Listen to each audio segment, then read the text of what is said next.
good. Welcome back, guys. Welcome to where it all began. Come with me.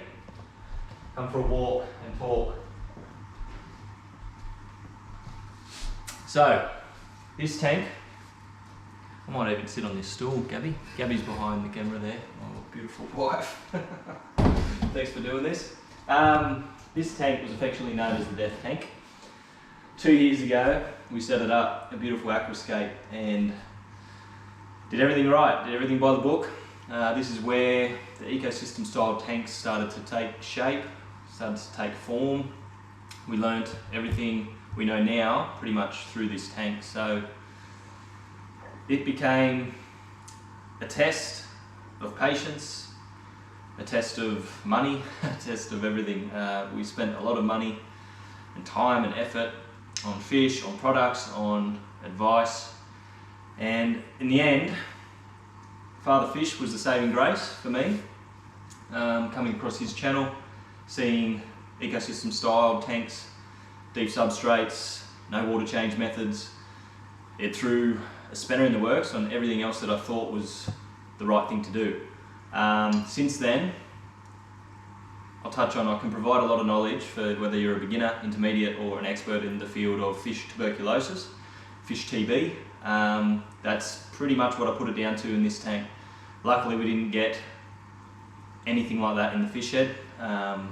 We made sure that anything that went wrong in this, we definitely didn't do anything in the fish shed because that would not have been good. So that was not a great start for this tank.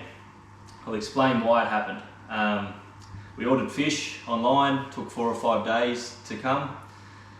I put it down to something happening in the bag. We saved the fish, everything was going good, but unfortunately something must have propagated in that bag. The bacteria took over.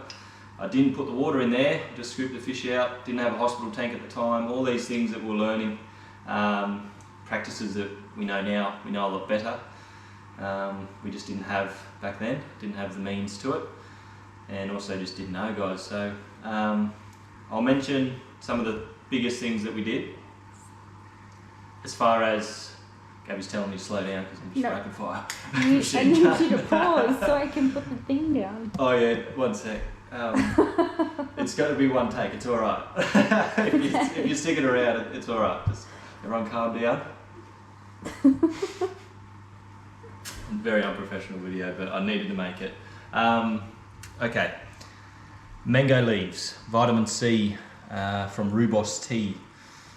All these things were key in defeating this fish tuberculosis that was once taken over this tank. There's still probably 1 or 2 fish left with symptoms, and I could take them out, but again, I want to make sure I knock this thing on the head, and if it does come back, the means to get rid of it, I want to be able to explain that a bit better. So with the UV sterilizer, if you want to go down to that filter, Gab, and just show them that. That UV sterilizer really took everything down, took out all the bacteria, good or bad. I found it was actually sending the tank backwards, and so I went back to the method of just ecosystem style, no water changes, adding the mango leaves, adding botanicals, getting a proper ecosystem going. You can see I still have carbon in that filter. This was black watered out with the rooibos tea, with the timbers I added, with the leaves, with everything. It made the whole tank go backwards. Like that UV sterilizer, the carbon, the overfiltration, the excess water changes, I found by leaving it, let it settle, let it run itself, let it balance out. That was key to everything.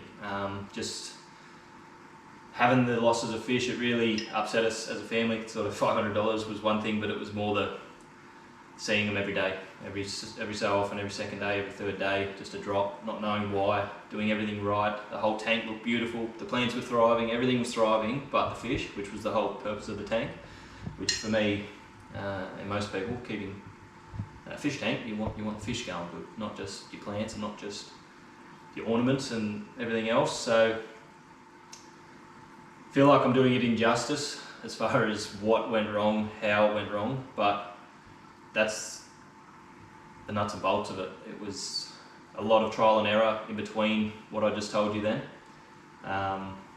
Googling it was not helping, advice from fish shops was not helping,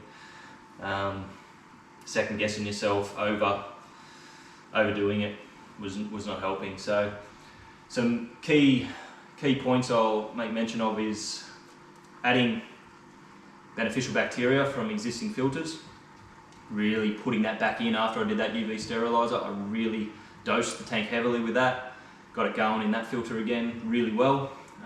Obviously the plants do their thing, they're helping. This pothos has done its job.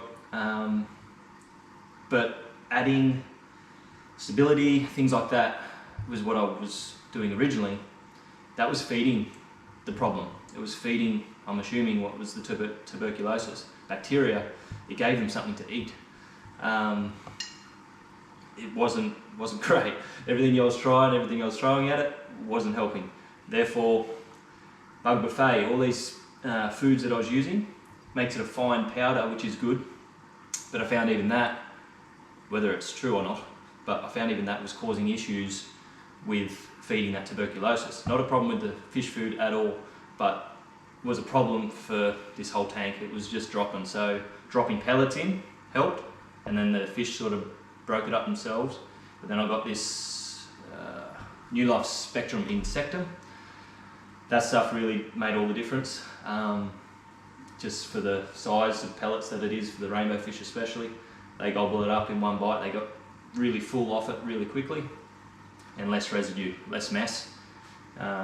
Obviously plenty of bristlenose in here breeding as well. But along with all of that, the food, the beneficial bacteria, the UV sterilizer to knock everything down and then start again, the vitamin C from the leaves, rooibos tea, all of that combined, no water changes. I don't even know how long this has been, 12 months or more, Gabby? I don't even know, can't remember. Yeah, I don't remember. It's been a long time, nothing untoward has happened for a very long time. I can't even see the male Parkinsoni that's got the issue. He's still got a couple of little lumps on him. Obviously, since having this happen, done a lot of research, turns out about 80% of aquariums around the world contain this tuberculosis in the water naturally. It's whether or not your fish can handle it, and I had to choose the fish that absolutely hate it. So rainbow fish are very prone to succumbing to this disease, which is why I'm so excited to be able to put this out there to say I couldn't find this information on the web very easily. I found, it could have been even Diana Walstead. She has similar to Father Fish type methods of keeping fish, and she might have mentioned the vitamin C, heavy flow in the tank, good aeration, and the UV sterilizer, obviously. Yeah, all of that combined has saved this tank. So no longer is it the tank of death, it's the tank of life, and it is thriving. It's been a game changer too with advice for people. When I'm setting up aquascapes, breeds of fish, if you run into issues with certain things, this is what we can do. So it's upgraded itself from the hospital tank. I've got another one since going, and this is going to be a thriving feature tank once again. But yeah, it's come full circle.